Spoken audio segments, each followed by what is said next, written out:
Salut salut, bienvenue pour une nouvelle vidéo et pour un nouveau tag. Et étonnamment, je n'avais pas pensé qu'un tel tag existait. Je me suis dit que j'allais faire un tag. Et puis, en cherchant un tag à faire, j'ai trouvé celui-là. En fait, je cherchais un tag sur le sport de manière générale. Tu vois, je me suis dit que ça doit tout bien exister, vu qu'à l'heure où je tourne cette vidéo, on est en plein Jeux Olympiques. Et j'ai trouvé le tag des Jeux Olympiques. Enfin, des Olympic Games, puisque je l'ai trouvé qu'en anglais.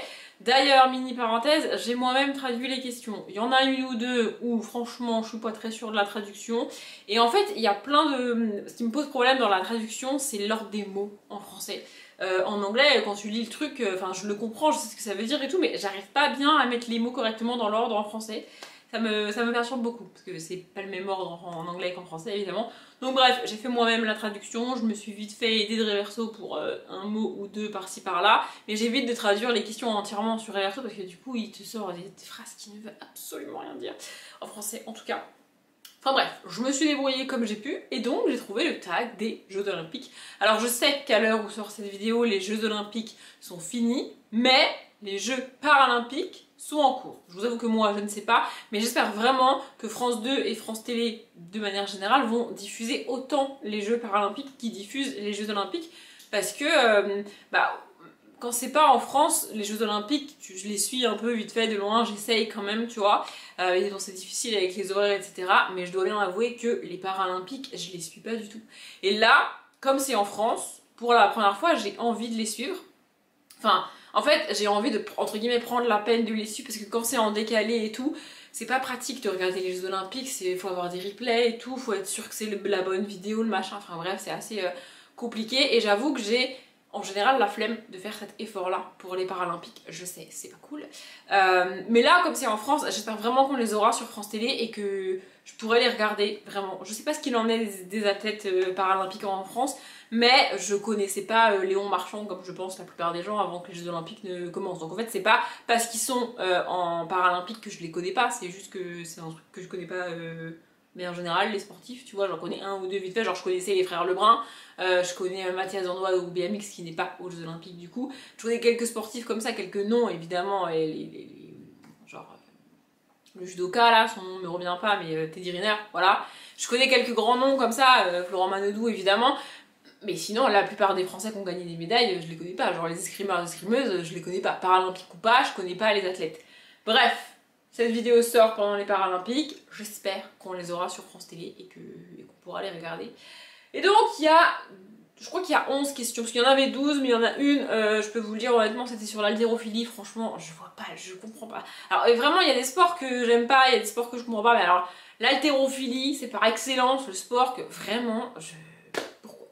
Et je crois pas qu'on l'ait cette année aux Jeux Olympiques. Ce qui n'est pas d'un mal, enfin, peut-être qu'il y est et que j'ai pas fait gaffe, mais en tout cas j'ai pas vu, parce que franchement c'est pas un truc qui m'intéresse. Bref, donc j'ai retiré cette question là parce que l'haltérophilie c'est pas du tout mon truc. Donc il y a 11 questions, de base il y en avait 12, plus la dernière c'est taguer des gens, tu vois. Du coup moi j'en ai enlevé une, du coup il y en a 11. Bref, j'ai 11 bouquins à vous montrer, je vais arrêter de blablater et je vais commencer à vous donner les questions et les bouquins, sinon cette vidéo va durer 40 minutes. C'est peut-être quand même le cas pour vous, mais on y va. La première question, c'est bien évidemment la cérémonie d'ouverture. Et donc là, il faut un livre qui a un début incroyable. Et j'ai eu du mal avec cette question parce qu'en fait, mon cerveau, il a interprété cette question en mode si le livre a un début incroyable, c'est que la suite est pas ouf. Sinon, tu dis que c'est un livre incroyable, pas un début incroyable. Et du coup, j'ai du mal avec ça parce que j'ai eu du mal. Mais j'ai fini par aller repêcher au fin fond de ma bibliothèque un livre que j'ai lu il y a des années, que j'ai absolument adoré et dont je ne parle quasiment jamais. Je suis même pas sûre de l'avoir déjà cité, je pense au moins une fois, mais il y a longtemps. Bref, c'est Si je reste de Gaël Forman, qui a été, il me semble, adapté en film, je sais plus, mais je crois que c'est le cas.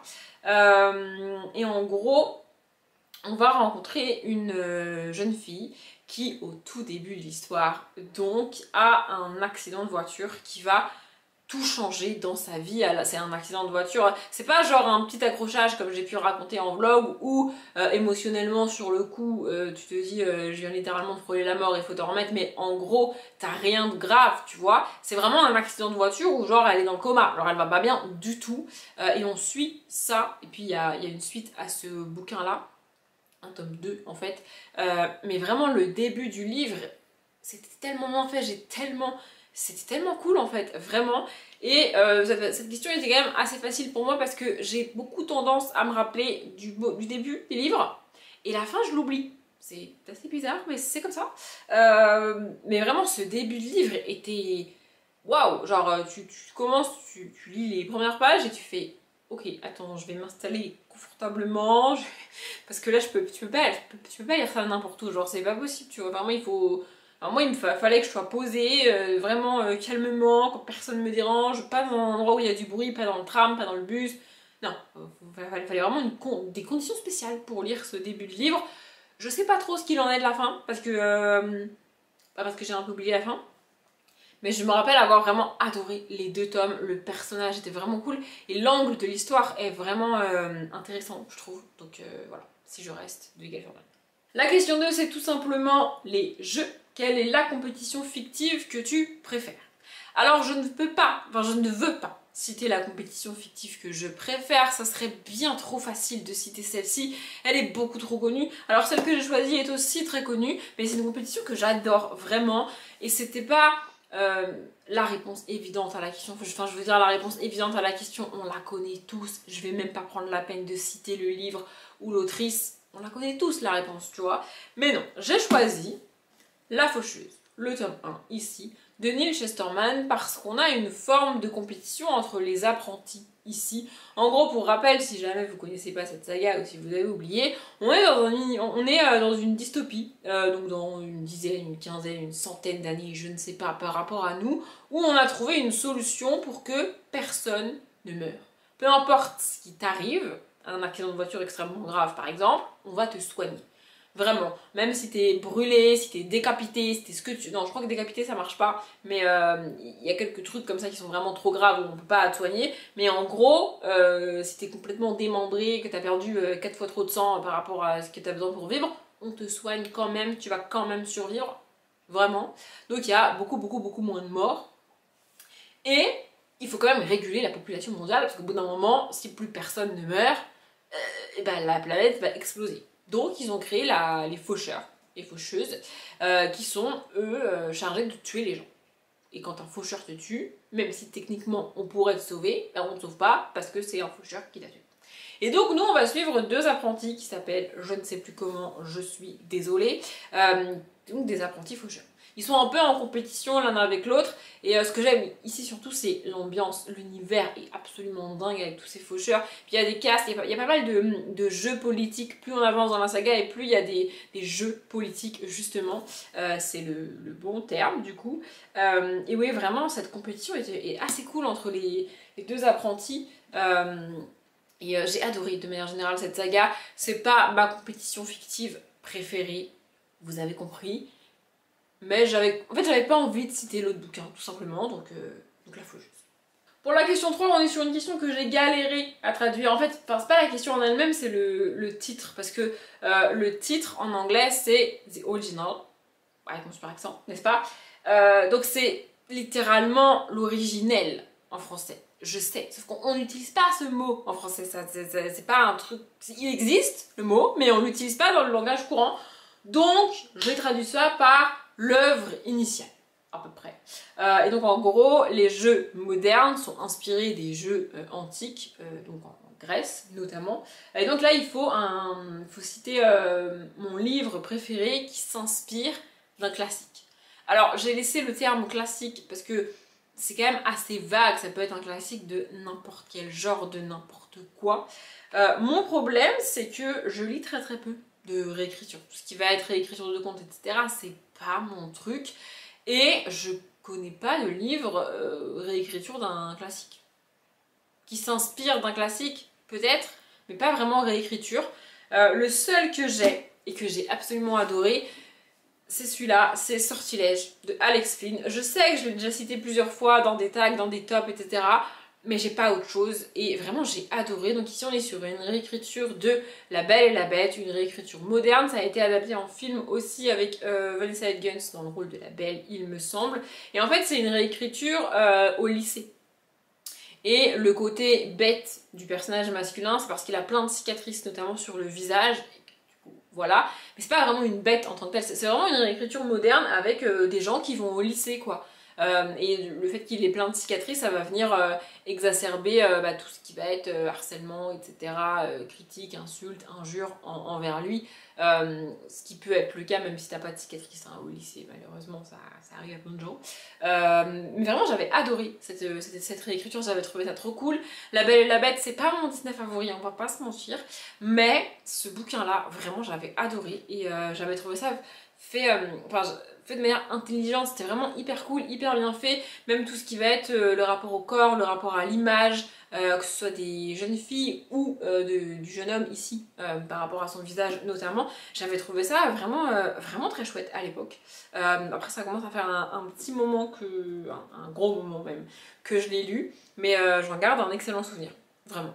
La question 4, c'est la flamme éternelle, donc la flamme des Jeux Olympiques. Et donc là, j'ai eu beaucoup de mal à traduire cette question, à savoir, à déterminer le sens même de la question. J'ai regardé plusieurs vidéos, j'ai pas trouvé ce tag là en français, ce qui m'aurait fortement aidé, mais j'ai trouvé ce tag là que en anglais. J'espère avoir le bon sens de la question. Donc si c'est pas le cas, n'hésitez pas à me le dire parce que je les dis pas à l'oral parce que franchement mon accent flemme, mais dans la description il y a la question écrite en anglais, en version originale, vous voyez. Bref, en français, moi j'ai traduit ça par le personnage que tu ne veux pas voir mourir, même après qu'il soit clair que c'est le cas, genre dans le livre il meurt, tu vois. Et alors j'ai parlé tout à l'heure d'un fameux livre avec des jeux, etc. là que je ne voulais pas citer, mais là je peux pas faire autrement. Évidemment je ne vais pas vous dire quelle mort m'a le plus touchée, je regrette le plus dans ce bouquin là. Je pense que vous saurez laquelle c'est si vous avez lu ce bouquin, si vous m'avez suivi en vlog, dans ma relecture, etc. etc. Le problème c'est qu'il y a plein de personnages qui meurent dans les bouquins et il y en a plein que j'aurais préféré qu'ils meurent pas, tu vois. Mais, si je suis honnête avec moi-même et avec vous, cette mort-là, vraiment, j'aurais tellement aimé que ça se passe autrement. Bref, le bouquin en question, c'est Hunger Games de Suzanne Collins, le tome 1, oui. La mort en question, c'est une mort extrêmement importante dans l'histoire, elle marque un climax dans l'histoire, elle marque un changement. Il y a littéralement un avant et un après pour le personnage principal par rapport à cette mort. Elle est importante, elle est nécessaire à l'histoire, mais elle est quand même extrêmement violente, extrêmement triste. C'est d'une injustice totale, mais c'est les Hunger Games.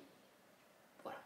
La question suivante, c'est par rapport à la gymnastique, et donc c'est un livre avec tellement de rebondissements et de retournements de situation qu'il m'a fait tourner la tête, et c'est précisé dans le bon sens. Je sais qu'à chaque fois qu'il y a ce genre de questions, je cite ce livre-là, mais en fait, pour moi, ce serait insulter ce livre-là que d'en citer un autre à la place. Je n'ai jamais lu un autre bouquin, une autre saga avec autant de retournements de situation, avec autant de révélations qui changent tout. Et vraiment, il y en a tellement, c'est juste hallucinant. C'est une saga très peu connue dont moi je parle beaucoup parce que je l'adore vraiment, et c'est Les Tegs, ici le tome 1, Mutagénèse de Mel 2.2. Cette saga, c'est l'une des meilleures que j'ai lues, vraiment, elle est absolument géniale. On est dans de la science-fiction avec le côté scientifique, le côté modification génétique des humains. Vraiment, j'ai adoré. Et en fait, l'univers n'est révélé que par des rebondissements et des retournements de situation.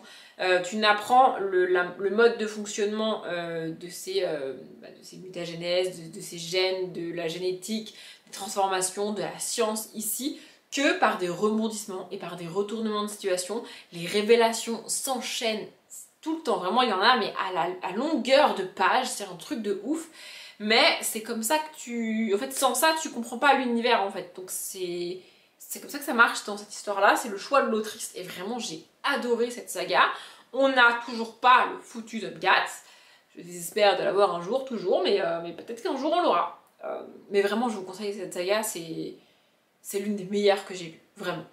Pour la question 6, j'ai aussi galéré en termes de traduction, mais ça vient plus du fait qu'en anglais ça fait bien, et quand tu le traduis en français, tu sais, la phrase c'est la traduction, c'est comme ça, tu vois, mais en français ça fait moins bien, tu vois. Du coup j'ai un peu galéré, mais en gros c'est Le Juge controversé, et donc c'est un livre pour lequel j'ai un avis différent, voire opposé de la plupart des gens. Au début je voulais traduire ça en mode soit je l'adore et tout le monde le déteste, soit je le déteste et tout le monde l'adore. Mais c'est pas le cas pour ce livre-là, c'est pas que je le déteste et que tout le monde l'adore, c'est juste que je suis pas d'accord avec les gens, en fait. Et voilà, il y a d'autres cas qui font que tu n'es pas d'accord avec la plupart des gens sans qu'il y ait une question de tu l'aimes, il le déteste, tu vois ce que je veux dire. Bref, en tous les cas, j'ai choisi Le Petit Prince. De Antoine de Saint-Exupéry, je l'ai évoqué, il me semble, dans une vidéo il y a pas longtemps. Mais vraiment, en fait, ce livre-là, pour la plupart des gens, c'est genre le livre de leur vie, c'est un livre qu'il faut lire et relire, c'est un livre absolument génial, qui fait réfléchir, et patati et patata. Ouais, bah c'est un petit livre jeunesse. Enfin, vraiment, c'est mon avis sur Le Petit Prince. Je suis désolée, mais ça n'a rien de révolutionnaire. Enfin, si vous le lisez pas, franchement, c'est pas grave. Vraiment, je suis en mode... S'il y a des gens, ils sont en mode, vraiment, il faut le lire dans ta vie. Si tu l'as pas lu dans ta vie, t'as raté ta vie.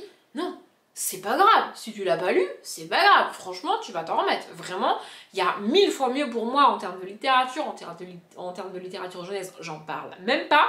Mais vraiment, enfin, en fait, je ne comprends pas pourquoi pour tellement de gens c'est leur livre préféré. Pourquoi tellement de gens le lisent et le relisent encore et encore. Il y a des gens qui le lisent chaque année. Pourquoi ? Vraiment, je comprends pas. Je dis pas que c'est un mauvais livre, c'est pas du tout un mauvais livre, c'est un bon livre, c'est bien écrit, c'est une jolie histoire, effectivement, ça fait réfléchir. Maintenant, il y a d'autres livres jeunesse qui font exactement la même chose. Je vois pas en quoi il est différent. En fait, c'est ça que je comprends pas. Il est pas différent des autres livres jeunesse. Il y a très très bons livres jeunesse, je peux citer Roald Dahl, je peux citer Timothée de Fontbelle et plein d'autres qui sont très bien et qui font le même job, enfin c'est le même genre d'histoire, vous voyez. Ça fait réfléchir et ça te divertit et ça...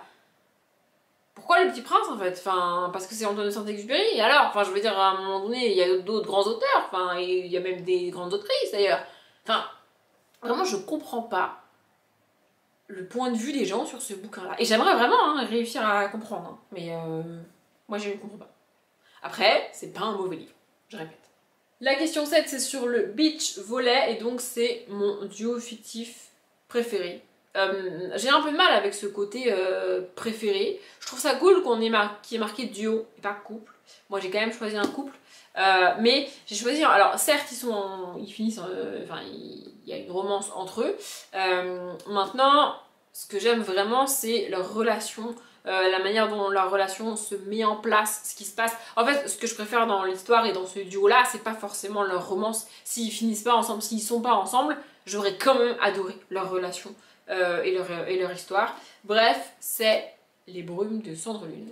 Donc ici, le tome 1, Le Jardin des âmes de Georgia Caldera, et le duo en question, c'est bien évidemment Verlaine et Céphise. J'adore Verlaine et Céphise. Vraiment, leur connexion, toute leur histoire en fait, tout l'univers qu'il y a derrière, le fait qu'ils sont...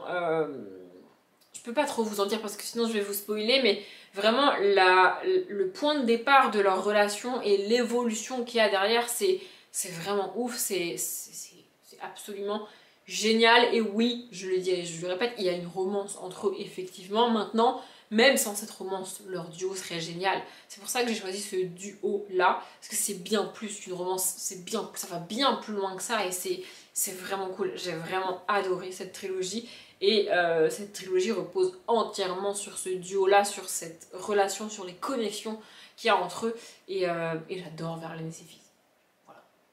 La question 8, du coup il y a deux questions en une, c'est mon sport olympique préféré. Et ça j'ai un peu de mal à choisir, notamment avec les JO qui sont en train de se passer pour moi, enfin qui sont passés même à l'heure où je tourne, puisque à l'heure où je tourne, Léon Marchand a déjà ses 4 médailles d'or. Donc voilà, Enfin, en fait, ma première réponse à cette question, ce serait la gymnastique artistique féminine.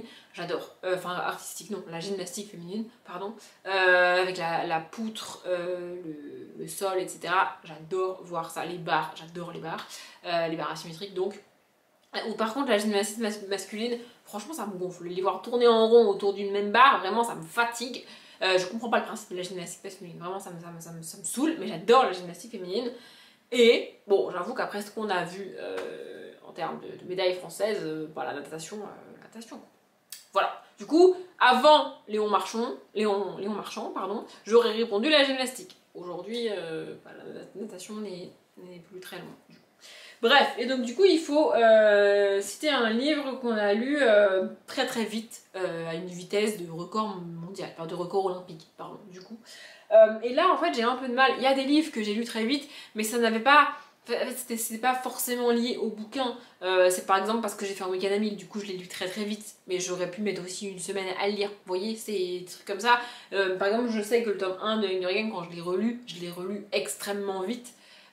C'était un peu dû au bouquin, mais c'était surtout dû au fait que je voulais le lire vite. Vous voyez ce que je veux dire? Du coup, j'ai un peu galéré, mais il y a quand même une autrice qui sort du lot. Il y a quand même une autrice où à chaque fois que je commence ces bouquins, je les lis extrêmement vite. Et une fois que je l'ai fini, je suis pas capable d'expliquer pourquoi je l'ai lu aussi vite, pourquoi j'ai été aussi accro, je sais pas. Bref, cette autrice, c'est Rachel Van Dicken, et ici, c'est le tout premier livre que j'ai lu d'elle, donc Reborn, le tome 1. Disaster, elle écrit des romances, j'adore les romances de Rachel Van Dicken, elle a une écriture tellement fluide, tellement facile à lire, c'est tellement cool. Je pense que la traduction a aussi un rôle là-dedans, puisqu'elle n'écrit pas en français de base, mais vraiment à lire, c'est... Genre en fait les phrases et les pages s'enchaînent sans même que je m'en rende compte, et vraiment j'arrive à la fin du bouquin en me disant... Bah c'était bien, mais il s'est pas passé grand chose. Vraiment, c'est toujours ma réaction à la fin d'un Rachel Van Dicken. C'est des bons bouquins, c'est des bonnes romances, mais il se passe pas non plus énormément de trucs. Et pourtant, j'adore. Voilà. La question 9, c'est natation synchronisée. Et donc là, c'est une saga que je continue à lire, même si je sais pas pourquoi je continue à lire. C'est notamment une des questions pour lesquelles j'ai galéré à mettre les mots dans l'ordre. Enfin bref. Et j'en ai pas. En fait, il n'y a pas de saga actuellement que je suis en train de lire et que je me demande pourquoi je la continue. Mais il y en a deux que j'ai continué pendant très longtemps. Alors que, franchement, je savais pas pourquoi. Du coup, j'en ai écrit qu'une là sur mon écran, parce que je vous ai pas précisé, mais tout à l'heure, je regarde par là-bas, parce qu'il y a mon écran d'ordinateur avec les questions, comme d'habitude. J'en ai écrit qu'une, mais je peux vous citer les deux. Je peux pas vous montrer les bouquins, parce que du coup, je ne les ai plus. La première et celle que j'ai écrite, c'est L'Épouvanteur de Joseph Delaney. Vraiment, à partir du tome 5 ou peut-être du tome 6, j'ai commencé à me demander pourquoi je continuais, parce que je trouvais ça vraiment de moins en moins bien. Et il me semble avoir continué quasiment jusqu'à la fin, voire même, j'ai peut-être même fini la saga de l'Épouvanteur, alors que franchement, je sais pas pourquoi. Vraiment, j'aurais dû l'arrêter bien avant, mais je sais pas pourquoi, je l'ai continué. Voilà. Et la deuxième saga, c'est Sherlock Lupin et moi, de Irène Adler. Là, je l'ai arrêtée et je la finirai pas, elle est même pas finie à l'heure où je vous parle. Mais en fait, tous les tomes ne se valent pas dans cette saga selon moi. Il y en a qui sont très cool et puis il y en a qui sont vraiment pas ouf. Et puis il y a eu un changement de direction artistique presque, enfin de direction dans la manière dont ils écrivent l'histoire et la saga, que j'ai pas compris, vraiment. En fait, pour moi, il aurait fallu arrêter la saga et en faire une autre, si vraiment ils voulaient faire ça. Mais non, ils ont continué la saga comme si de rien n'était, en mode ça va bien se passer, mais moi je suis en mode non, c'est nul, tu vois. Et j'ai quand même lu 2-3 tomes après ce changement-là, sans vraiment savoir pourquoi je continuais. Voilà, puis j'ai quand même fini par arrêter. Autant l'Épouvanteur, je suis quasiment sûre d'avoir été au bout. Autant Sherlock Lupin, moi, j'ai pas été au bout. Mais il y en a pas là actuellement qui sont comme ça. Vous voyez, que j'ai commencé et que je sais pas pourquoi je continue. Mais ces deux-là, vraiment, je les ai continués alors que je sais pas pourquoi. La question 10, c'est le fan torturé. Et donc là, c'est quelle famille, groupe, pays ou organisation vous remplit de joie, peu importe combien de fois il vous brise le cœur. Et là, la première saga qui me vient en tête, c'est celle-là, c'est celle que je vais vous montrer. Et en fait, après coup, je me suis dit, mais je suis pas sûre que ça corresponde à la question. Mais c'est le premier instinct que j'ai eu, donc c'est ça que j'ai choisi. C'est la saga des Market Men de Jack Renover. Jack Renover a une tendance quand même à pas mal torturer ses personnages et donc ses lecteurs et ses lectrices par la même occasion. Mais j'adore les personnages de Jack Renover. Ici, comme toujours, à chaque fois que je parle de Market Men, je vous montre le tome 1, donc roule, même si c'est pas du tout mon préféré. Mon préféré, c'est le tome 3. Mais bref, vraiment, j'adore les Market Men, tous les Market Men. Ils sont absolument géniaux. Les personnages féminins sont tellement cool aussi. Mais il leur arrive tellement de dingueries, il se passe tellement de trucs dans cette saga, vraiment c'est... Il y en a une autre hein, de l'autrice qui s'appelle Bad, où c'est pareil, le titre est bien trouvé, tu vois, où il se passe des trucs et où les personnages vivent des choses très difficiles, et nous on vit ça avec eux quand on lit, tu vois, mais on les aime, du coup on continue. Donc ça correspond quand même à la question, je trouve. Donc voilà, les Market Men. Et enfin, la dernière question, c'est bien évidemment la cérémonie de clôture donc des Jeux Olympiques. Et donc là, c'est quelle fin de livre t'as fait péter les plombs? J'aime bien ce genre de questions et en même temps, je trouve ça un peu nul parce que je peux pas vous dire réellement la fin du bouquin, je peux pas vous dire réellement pourquoi j'ai pété les plombs à la fin du bouquin parce que ça vous spoilerait le bouquin. Vous voyez ce que je veux dire? Mais bon, j'ai quand même répondu à la question avec Crossing the Line de Simone Elkeles, c'est le retour de mon super accent, n'est-ce pas? Cette fin de bouquin, à la fin de ce bouquin, j'ai littéralement l'impression de m'être pris un camion en pleine face. Et j'étais à pied. Genre vraiment, j'ai traversé la route et le camion m'a foncé dessus. Cette fin, mais pourquoi en fait? Vraiment, cette fin est d'une violence. Mais c'est horrible à lire. Vraiment, et puis en plus, je ne l'ai pas vu venir, parce que sinon je n'aurais pas traversé la rue pour que le camion il me fonce dessus. Vous voyez ce que je veux dire? Je n'ai pas vu venir cette fin, ce final, cet événement de fin, mais c'était horrible à lire. Vraiment, je me rappelle avoir relu la page plusieurs fois. Au début, en me disant non, j'ai pas bien compris, je vais relire, et ensuite en me disant non, mais si je relis, ça va se passer différemment. Alors non, c'est pas parce que tu relis une page 15 fois que ce qui est écrit va changer, ça marche pas comme ça dans la vie. Mais vraiment, je me rappelle avoir vraiment bloqué sur ce passage-là, j'étais en mode... Vraiment, j'ai lu une première fois, puis je me suis dit non, attends, j'ai pas dû bien comprendre. Du coup, j'ai relu, non, attends. On est sûr? Vraiment, j'ai relu la page, je sais pas combien de fois, et vraiment, cette fin m'a détruite. Vraiment, j'ai fini presque essoufflée. Genre vraiment, je vous jure, j'étais en mode, mais... Comment elle a pu faire ça? Pourquoi elle a fait ça? Qu'est-ce qui s'est passé dans son cerveau pour qu'elle fasse ça à la fin de cette histoire? Parce que dans cette histoire, on va suivre deux jeunes personnes, donc c'est une romance, hein, c'est du Simone Elkeles. On a une histoire entre les États-Unis et le Mexique. Donc il me semble que c'est le Texas, c'est ça, et le Mexique, comme assez souvent avec Simone Elkeles, on a des personnages d'origine d'Amérique centrale, voire d'Amérique du Sud, avec Simone Elkeles. Bref, et donc en fait on a ces deux personnages qui ont 17-18 ans, qui vont se rencontrer, ils vont tomber amoureux, etc. Sauf que autour d'eux, on est au Mexique, au Texas, donc ça va parler de cartels, de gangs, etc. Donc tu sais qu'on est dans un univers pas forcément très fun, un peu comme Jack Renover peut le faire, tu vois, mais je m'attendais quand même pas à cette fin. Vraiment cette fin m'a... Ouais, j'avais plus les mots, j'avais plus tout, j'avais plus rien à la fin, j'étais vraiment en mode ok, bah je vais aller me rouler en boule dans le noir là et puis je reviendrai dans 4 jours. Vraiment, je vous jure, cette fin m'a détruite. J'ai répondu à toutes les questions, comme je vous l'ai dit, elles seront listées en barre d'infos avec la version originale en anglais si jamais je suis vraiment pas douée en traduction. Si vous voulez répondre aux questions en commentaire, franchement, n'hésitez pas. Moi je m'arrête là, j'espère que la vidéo vous a plu. Comme d'habitude, je vous souhaite une bonne journée, un bon après-midi, un bon appétit ou une bonne nuit et je vous dis à bientôt.